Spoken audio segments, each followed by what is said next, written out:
Well, ladies and gentlemen, if this recording if there's a little more noise than there usually is, it's because our next door neighbor is having a party.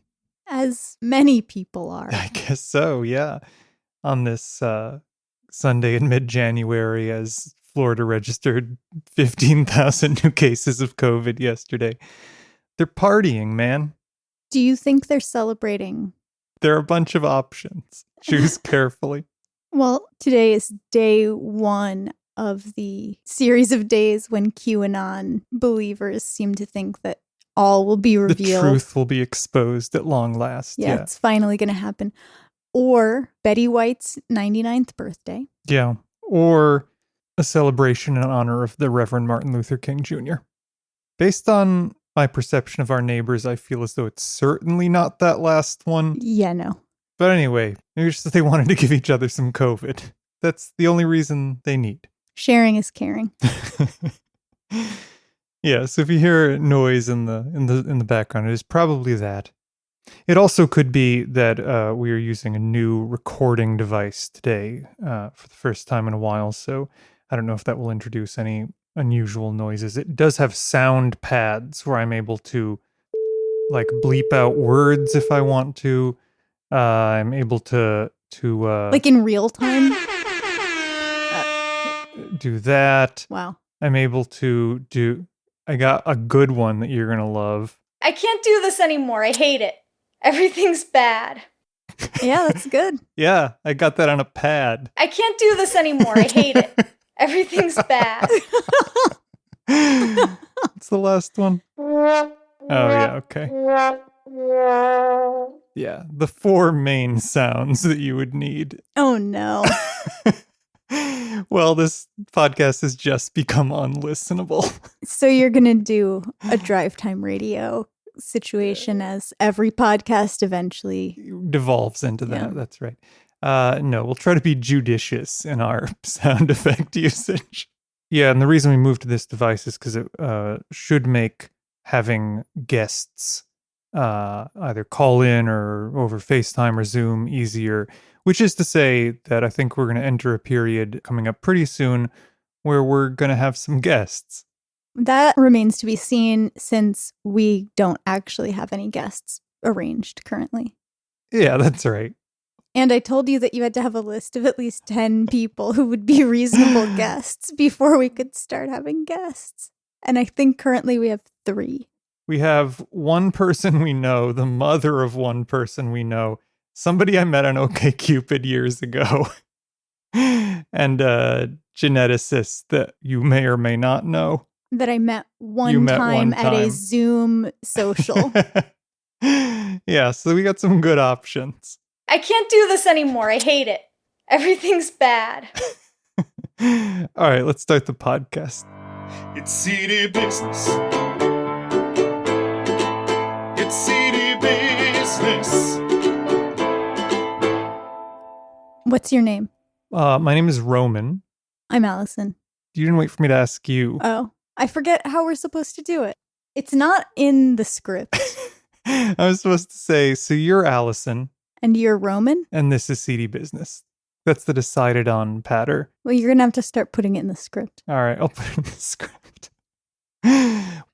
Okay, so yeah, we are recording this on the 17th of January. We're actually recording, it should actually come out this Friday, this episode.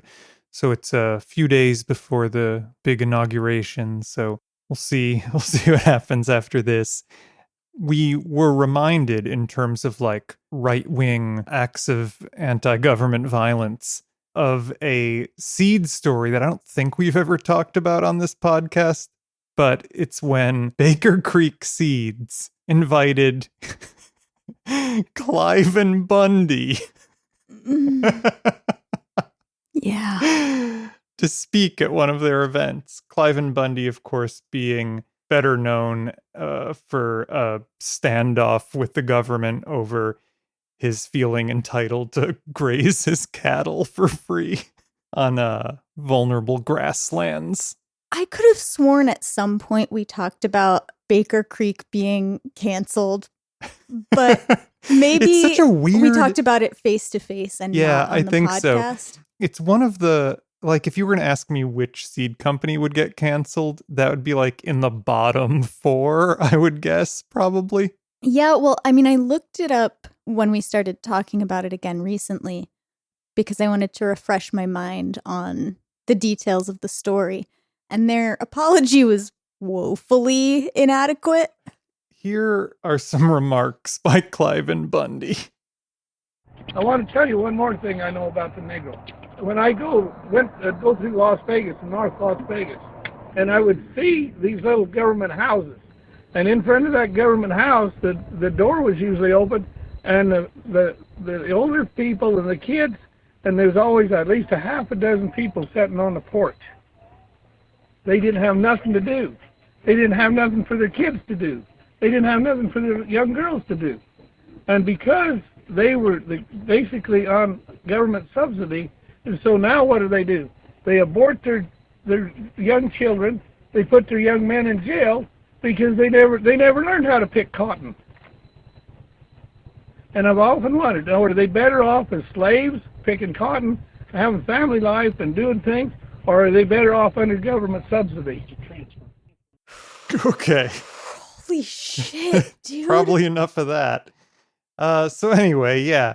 Fuck. He has strong opinions on who should or who should not be picking cotton. So I guess that is what makes him qualified to speak at this. It was their spring planting festival, their 2019 spring planting festival. And he was meant to talk about a variety of crookneck watermelon. That is right. That which is very exciting as an idea. Yeah. Sure. That's actually the other reason why I was mentioning this today is because the catalog that we were going to look at is notable for their watermelons. We'll get to that in a few minutes. Yeah, I mean, maybe they could have had anybody else talk about watermelons.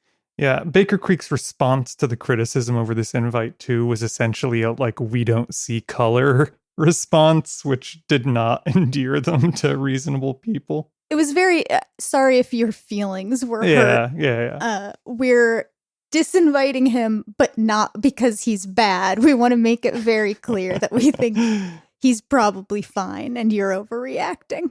They made the statement, Bundy is better known for his involvement in a nationally publicized dispute over paying to graze cattle on public land. He had passed these seeds along with his other precious heirloom melon varieties to our Southwest gardener friend, just a few hours before Bundy's fellow protester Levoy Finicum was shot at the infamous Oregon Wildlife Refuge occupation. Shortly after the shooting, Bundy was taken into custody and has been held without bail since. The last known steward of the ancient watermelon, Bundy, is federally incarcerated at a prison outside of Las Vegas. Oh, boy. But anyway, they were pressured into uninviting him, so cancel culture works, folks. Keep that in mind. Are we going to grow watermelons again this year? You mean, are we going to plant them and then have someone come and mow them down? Yes. Well, what I'm trying to ask you is what's in the garden? Then let us cultivate our garden. It's the only way to make life endurable.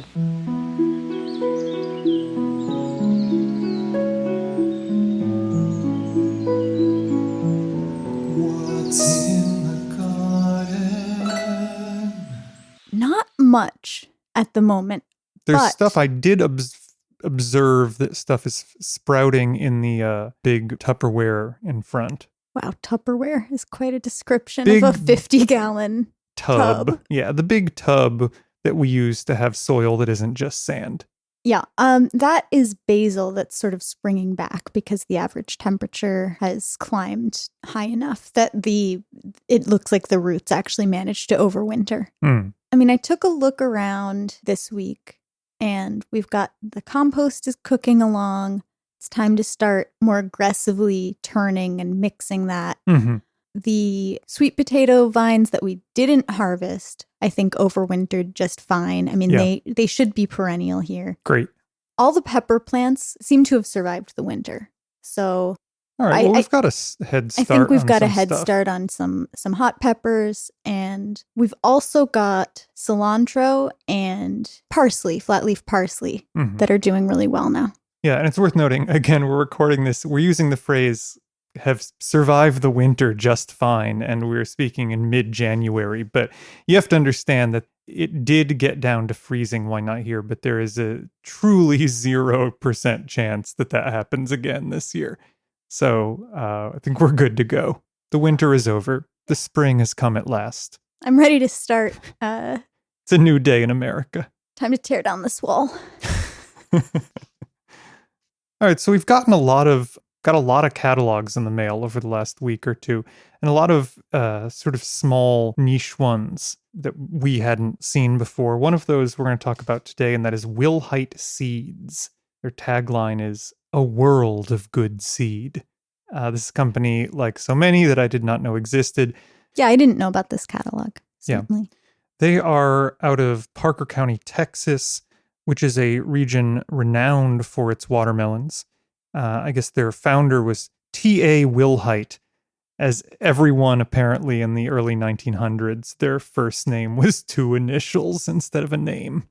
T.A. Willhite began growing watermelons in the early first decade of the 1900s, and I guess won first prize in watermelons in the 1904 World's Fair in St. Louis, Missouri.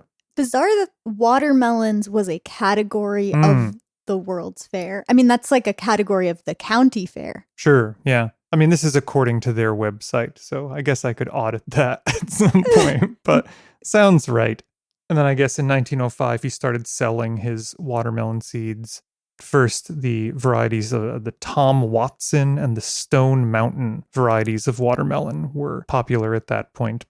When he died, his daughter, Clara Lee Willhite, Miss Clara Lee, expanded the business, and ultimately the business was sold to Dr. Lee Coffee in 1969, at which point they expanded into a more complete line of garden vegetables. It's still owned by the Coffee family now. So yeah, their catalog is now a complete garden seeds catalog, but they still have an expansive watermelon selection, which is, I thought, what we'd read from today. Tell me what you think about the cover of this catalog. Well, if I saw this sitting in a rack at the place where I was buying my seeds, I would not pick it up. And why is that? I don't think this is being advertised to me. Are they LARPing? LARPing, cosplaying, or maybe this is just what they wear every day. I can't believe that this woman wears a red gingham with 3 different sizes of checks outfits so that she can keep a bunch of green beans in her ruffly apron that matches her ruffly bonnet. Yeah. And that is essentially how all the women in this, on the cover of this, are attired. All men wear overalls. All women wear homemade gingham dresses. Yeah. She's the only one wearing an actual bonnet, like a pioneer situation. You said this off mic, but when you looked at the cover of this, your remark was, "Who are these yokels?" Is that the word I used? I think so. Which I don't think was said pejoratively. Just looking at it now, I'm thinking hillbillies. Well, we're canceled now. Yeah. They're sitting at a picnic table. The picnic table has a bunch of their fruits and vegetables on it. The most prominently displayed of which in the front is being held by the oldest gentleman in overalls, perhaps the patriarch, which is a halved watermelon. There's a fellow in the back holding a pumpkin. I feel like they look like maybe they're in a cult. No one in this picture looks like they truly want to be taking the picture, except for the woman in light pink in the back. I agree. She's delighted. She's happy this is happening. Yeah. I think this is all her idea, and everyone else is humoring her. Yeah, it reminds me of like if in 1991 my mother said, "We're gonna go have a picture taken at JCPenney's, and here's the series of outfits that our family will wear for this picture that will make us look good and wholesome." Matching turtlenecks. Matching that turtlenecks. Kind of thing. Yeah, right. We'll link to this, but they seem very nice.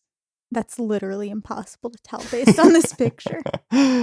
What do you think about the general layout of the catalog? I mean, it's not like a super high production value catalog, although the pages are glossy color pages.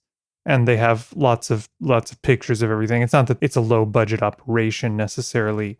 To me, it looks like if you just take any particular page in the catalog, it looks like you had a picture that you put in Photoshop and stretched it to be longer and thinner than it's supposed to be, just by a little bit. It looks like the aspect ratio has just been stretched vertically a little bit, down even to the font. Well, so the whole thing is printed on an unorthodox paper size. Yes. Yeah, maybe whatever program they used to lay it out, maybe they just ticked a box that said, fit to print area Could or be. something. Yeah. You know what I'm saying? I do know what you're saying. I mean, I think it's hard to tell with some of the images, but like on page 32, there's a Clemson spineless picture, and it does look warped noticeably. But I wouldn't say every picture looks warped necessarily. It's hard to tell. Yeah. I've always said this is the bread and butter of this podcast.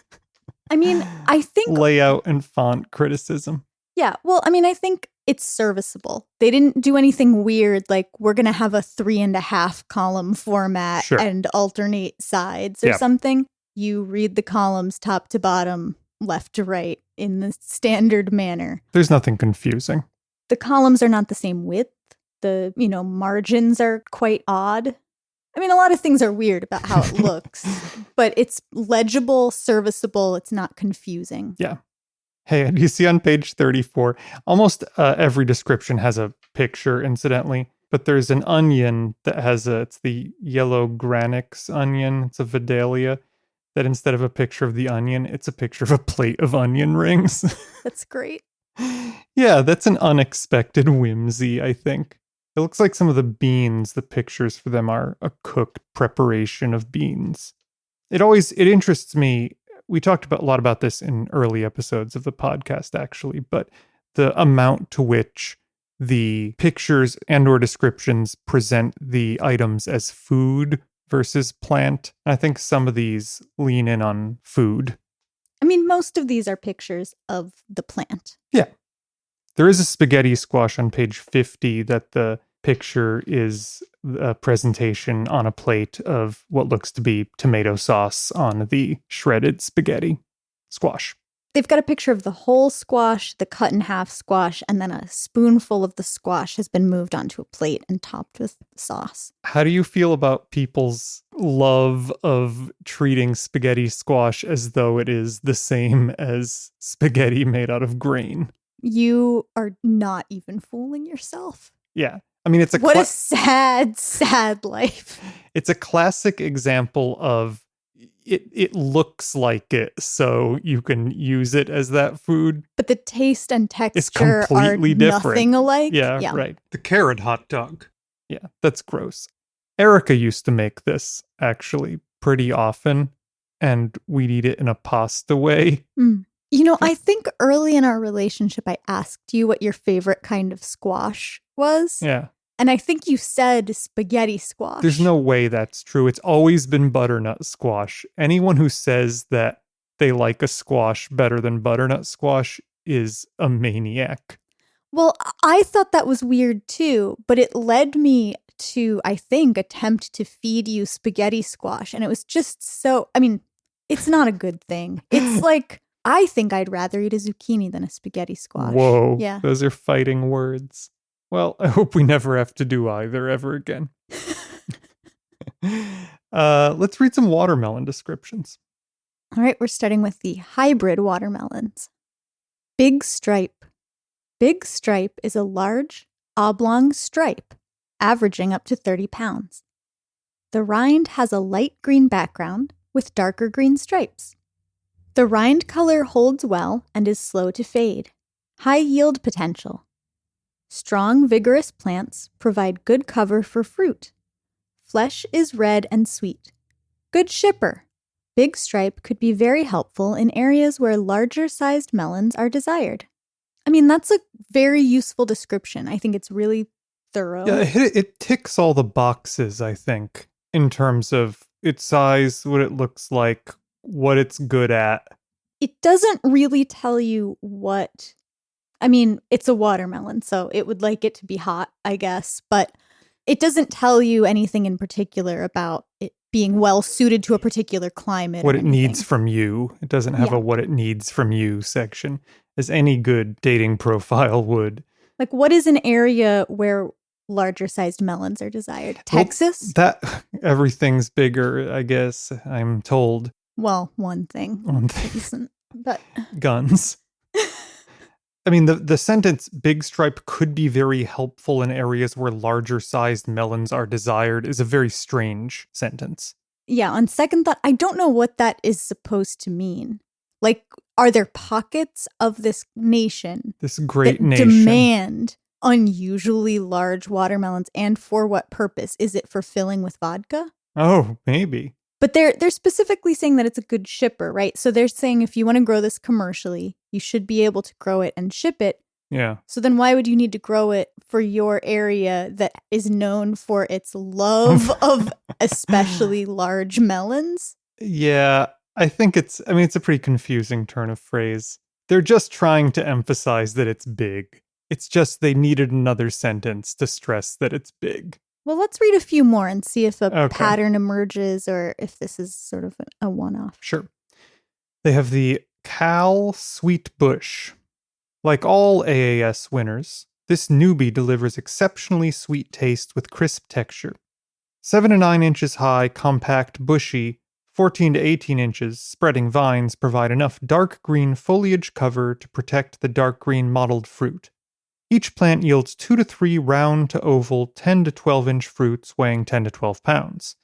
Excellent choice for gardeners with a limited space or those wanting a container melon. Each vine will produce at least one melon when grown in a container. Okay, that's what a container melon is, that it's grown in a container. You got me thinking that it contains vodka. That's what makes it a container melon. Wow. Okay, I mean, again, that seems like a reasonable description. It tells you something about how to grow it or what to expect if you grow it as a container plant. But you're right. I mean, again, it doesn't have a lot of information about what you, the grower, might need to do in particular for this. But it tells you what to expect in terms of yield. It doesn't talk about flavor. That's true. Yeah, that one, as I scan the pages of watermelon descriptions that they have here, might look to me most like the archetypal watermelon of any of the pictures, incidentally. Yeah, I mean, it's a real classic light green, dark green, mottled stripes, round. Seeds, but not too many, very spherical. Oh, that looks like there is one that is clearly meant to be used in a booze capacity. That's the sangria. Great pollinator, or grow for its yummy flavor. Sangria is a reliable watermelon with a very sweet flavor and firm dark red flesh. This elongated watermelon averages 22 to 26 pounds. Good shipper. Yeah, it's a real long boy. I wonder if they have anywhere an indication of what separates a good shipper from an excellent shipper.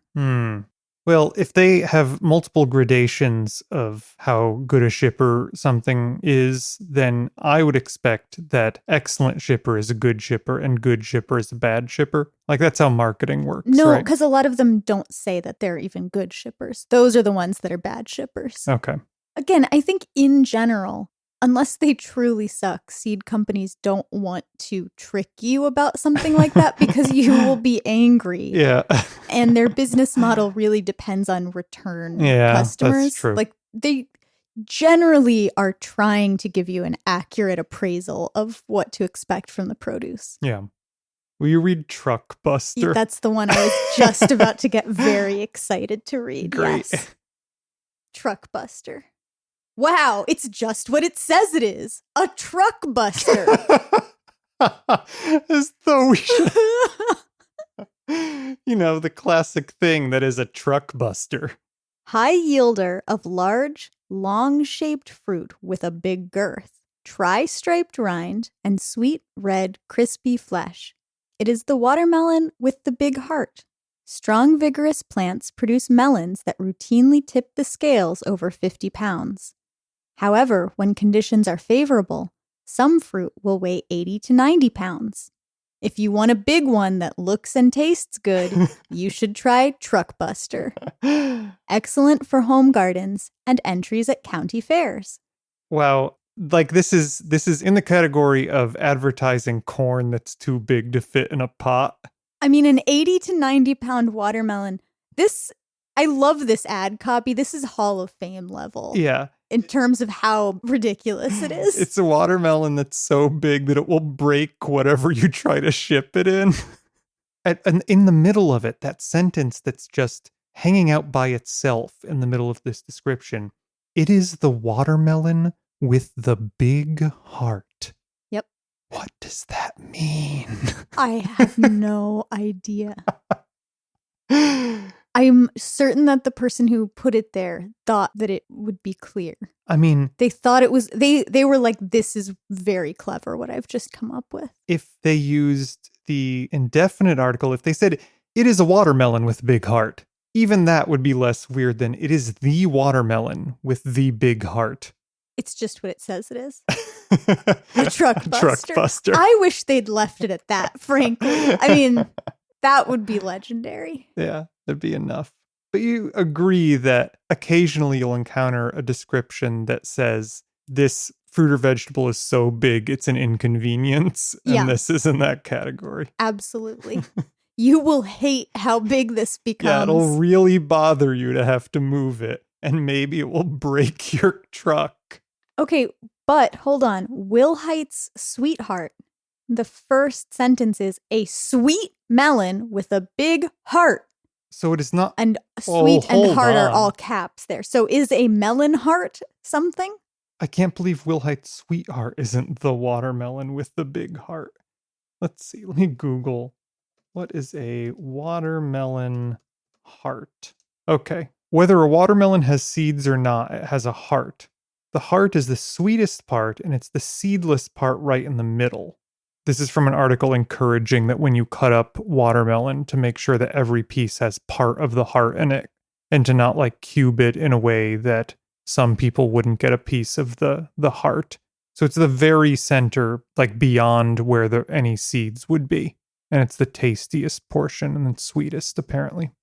Okay, well, that clarifies some things because I certainly didn't know what the watermelon heart was. I'm glad we noticed that before we got a torrent of emails telling us. I'm going to read Harvest Moon.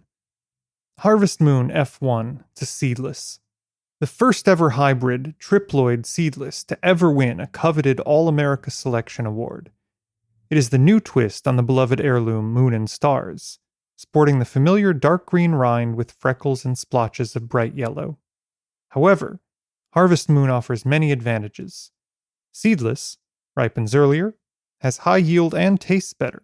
13 to 15 inch long, beautiful elongated, round, 8 to 20 pound, sweet, crisp, pinkish red, fleshy fruits are set on more compact, shorter vines, 3 to 5 foot by 12 feet high, which yields 4 to 5 melons to a plant.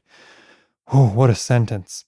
Sweet, crisp, pinkish red, fleshy fruits. Sweet, crisp, pinkish red, fleshy fruits. That's pretty good. Yeah, that's pretty good. This goes on to say, since seedless melons can be a bit more finicky to germinate than seeded melons, start indoors at 85 to 90 degrees Fahrenheit, transplant outdoors in warm soil after seedlings develop 2 sets of true leaves. For watermelon connoisseurs who prefer heirloom varieties, we offer the Moon and Stars also. Why not try both? And you be the judge. And let us know what you think. Okay, so that one has some reasonably detailed Yeah, and some culturing pizzazz. tips as well as, I think it's got a nice, as you pointed out, some nice rhythm there. Yeah. I'm looking at page 61 and something that I'm noticing, so I'm at the open pollinated section on page 61. Sure. And in that portion, in this section, they have used bold font to call out the physical description of the seeds, what you should expect the seeds to look like. Yeah. And I wonder if that is meant to tip you off if you're planning on saving the seeds Oh, interesting. to what you should expect them to look like. I'm not quite sure why only in this section they're describing and in fact bolding their description of the seeds. Sure. I mean, they're not lengthy seed descriptions, but what is bolded are phrases like small seeds, large grayish black seeds, large brownish black seeds, small dark brown seeds. So they, give you a size and color, basically. Gonna read just a couple more before we move on? Sure, I'd like to read the Charleston Gray. Go for it. Long, uniform, 22 to 30 pound melons with a hard, thin, light green rind, fine red flesh with firm texture, sweet flavor, and large, brownish black seeds, long-bearing, vigorous vines. Should you want smaller melons, drill rows closer together, little pruning. Excellent shipper. Important factor, the degree of wilt tolerance is greater in this melon than in the original Charleston Gray. And that one tells you how you can manage the size of the melon you get yourself, which I think is useful. Yeah, I mean, I would think that would be a sort of general piece of advice, probably. Yeah, but I mean, planting things closer together gets you smaller things. Seems like it probably is fairly universally applicable. They offer both the Jubilee and Jubilee 2 varieties. But I'm going to end with, we started with Cliven Bundy. Let's end with Dixie Lee, the Dixie Lee watermelon. Round striped 20 to 30 pound melons. Very smooth, hard, and tough rind. Very flavorful, bright red flesh with black seeds. Even prior to full maturity, the flesh is an attractive red color. Vigorous vine growth throughout the season. Good chipper. I guess you do want a tough rind. Oh, wow. I don't know. Maybe we should read one more, Okay. which is Legacy. A watermelon that revolutionized the industry. A very productive, all-sweet type watermelon with a beautiful dark green striped rind. Attractive, deep red, firm flesh with a very good taste. Large, dark brown mottled seeds. Legacy has a very tight placenta placement Whoa. with no splits or cracks in the heart. Okay, so now we've learned that watermelons have both a heart and a placenta. Watermelon placenta. Today I learned, so from a Reddit post, just the red part of the watermelon is the placenta. Okay, well, that's needlessly Yeah, confusing needlessly graphic. Yeah, all the stuff you eat, I guess, is the placenta. And the best part of the placenta is the heart, which doesn't make a lot of sense, but okay. All right, well, it has a very tight placenta placement, which I can't begin to fathom what that means if the whole thing, if all of the red part is the placenta. I guess it means because watermelon have been selectively bred over the last several centuries to have, in the past, they had sort of pockets inside where there wouldn't be any fruit at all. They would have these empty pockets, and those pockets have been bred out. So I have to assume what they mean by saying that the placenta placement is tight is not that it's somehow tight to the rind, but that those pockets have been more thoroughly eliminated in this particular watermelon. Sure, yeah. So Legacy has a very tight placenta placement with no splits or cracks in the heart, excellent for slicing. The bright rind color and the firm flesh hold well, allowing a longer harvest window and shelf life. It has a very uniform, oblong shape, thus reducing the tapering ends, which usually contributes to a high percentage of culls. Averages 22 to 25 pounds. However, with reduced plant populations, it has the ability to exceed 25 pounds if conditions are favorable. All the qualities of this melon make it an excellent shipper. Yeah, and incidentally, before we leave this catalog, embedded in the watermelon section, they have a 2-page important message about bacterial fruit blotch of watermelons, which, they go into, I guess, this blight that is affecting watermelons at the moment. But apparently, in order to buy watermelon seeds from them, you have to sign a release. The undersigned further agrees to defend, indemnify, and hold harmless Willhite Seed Incorporated against any and all claims, actions, proceedings, or other liabilities of any nature whatsoever relating to any such resold or transferred seed. So don't come fucking running back to them if you got yourself a fruit blotch. Wow, I am not fully aware of all the risks associated with the potential presence of fruit blotch bacteria. Buyer further accepts that Willhite Seed Incorporated does not warrant against acts of God, diseases, including but not limited to bacterial fruit blotch, whether such disease may be inherent in the soil, born in the air, or transported or contracted in any other manner whatsoever. So I guess this issue has come up for them. I guess so. I want to be sure to read the fine print of this 2-page document before I sign a waiver. Oh, wow, it's an arbitration Yeah. agreement. Just embedded in the seed If catalog. you want to buy these seeds, you have to agree to binding arbitration. Yeah. I've never seen such a thing. That's incredible. I mean, maybe that's common in more commercial environments than what. Yeah, I mean, I maybe. don't know. Hard to say. All right. Well, before we get out of here, as I mentioned, we've received recently a lot of niche catalogs. And one of them that we got that I don't want to do a full episode on because, I don't know, I think we should make a promise to our listener to never do an episode on a catalog that we actively dislike, I guess. But I do want to mention one that we got that we actively dislike. And that's Morgan County Seeds LLC, which I've got to say has the worst design I have encountered in a catalog thus far. It's absolute chaos. I don't know that I'm prepared to say I dislike this catalog simply because I opened it up to a random page and this page is books by Joel Salatin. And two of the titles that jump out at me are Folks, This Ain't Normal. A farmer's advice for happier hens, healthier people, and a better world. Okay. And Everything I Want to Do is Illegal. War Stories from the Local Food Front.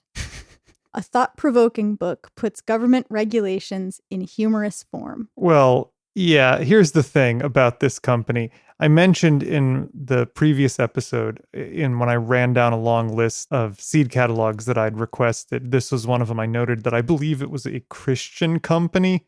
I believe that because their website has a tab labeled For Christian Eyes. Ooh. For Christian eyes only. When you click through, they have a bunch of weird parables.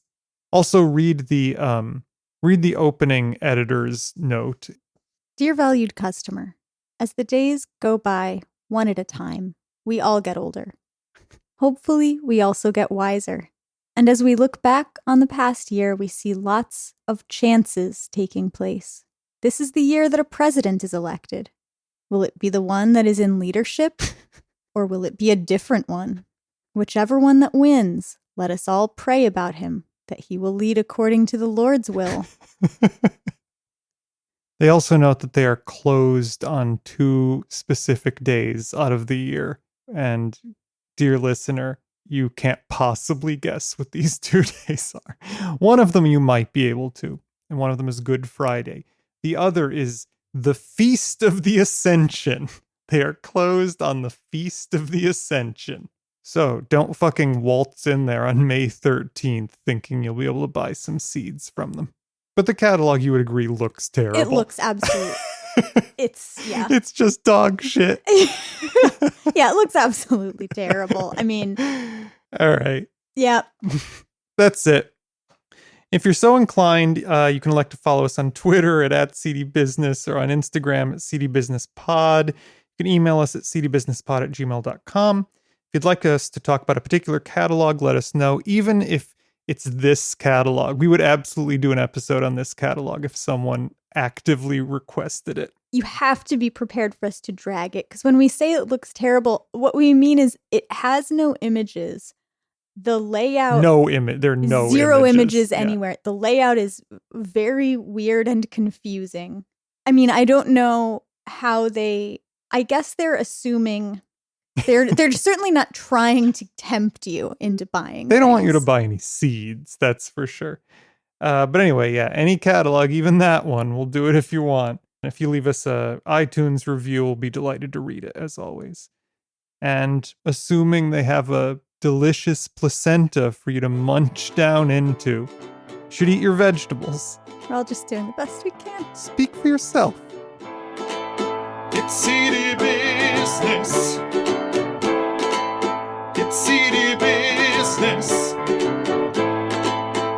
Boring talk about seeds, seedy talk between boys. Mind-numbing chatter about ovules and spores. We'll dig a ditch and we'll moan and split the difference. seedy business.